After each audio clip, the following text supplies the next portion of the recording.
Ethanol അടങ്ങുന്ന petrol നിർബന്ധമാക്കി കേന്ദ്ര സർക്കാർ. 20% എഥനോൾ അടങ്ങുന്ന റോൺ 95 ഏപ്രിൽ 1 മുതൽ എല്ലാ എണ്ണ കമ്പനികളും നടപ്പാക്കണമെന്ന് പെട്രോളിയം മന്ത്രാലയത്തിന്റെ നിർദ്ദേശം.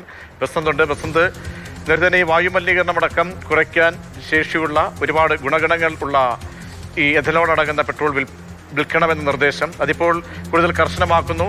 ഒരു സമയം പരിധി കൂടി ഇതിന്റെ വിതരണത്തിനായി നിശ്ചയിക്കുകയാണല്ലോ കേന്ദ്രം. വിവരങ്ങൾ പ്രതീക്ഷ നിലവിൽ 10% ഇന്ത്യ നേരത്തെ തന്നെ നടപ്പാക്കിയിരുന്നു. അത് 20% എന്നുള്ളത് 2030 നടപ്പാക്കാനായിരുന്നു തീരുമാനം. അത് 2025 മുതൽ തന്നെ ഭാഗികമായി നടപ്പാക്കി തുടങ്ങിയിരുന്നു. ഇതിപ്പോൾ രാജ്യവ്യാപകമായി ഏപ്രിൽ 1 മുതൽ എത്തനോൾ 20% അടങ്ങുന്ന E20 റോൺ 95 പെട്രോൾ നൽകാനാണ് ഇപ്പോൾ കേന്ദ്ര പെട്രോളിയം മന്ത്രാലയം നിർദ്ദേശം നൽകിയിരിക്കുന്നത്.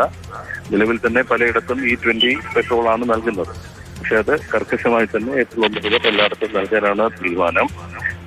ഈ വിദേശ എണ്ണ ആശ്രയിക്കുന്നത് കുറയ്ക്കുന്നതിന് വേണ്ടിയാണ് എഥനോൾ കൂടി ചേർന്നുള്ള പെട്രോൾ നൽകുന്നതിന് നേരത്തെ തന്നെ സർക്കാർ തീരുമാനം എടുത്തിരുന്നത്. അതേസമയം എഥനോൾ അടങ്ങുന്ന പെട്രോൾ എഞ്ചിന് കേടുവരുത്തുന്നു എന്നുള്ളൊരു ആരോപണം മറുഭാഗത്ത് ഉയർന്നിട്ടുണ്ട്. ശരി ബസന്ത്.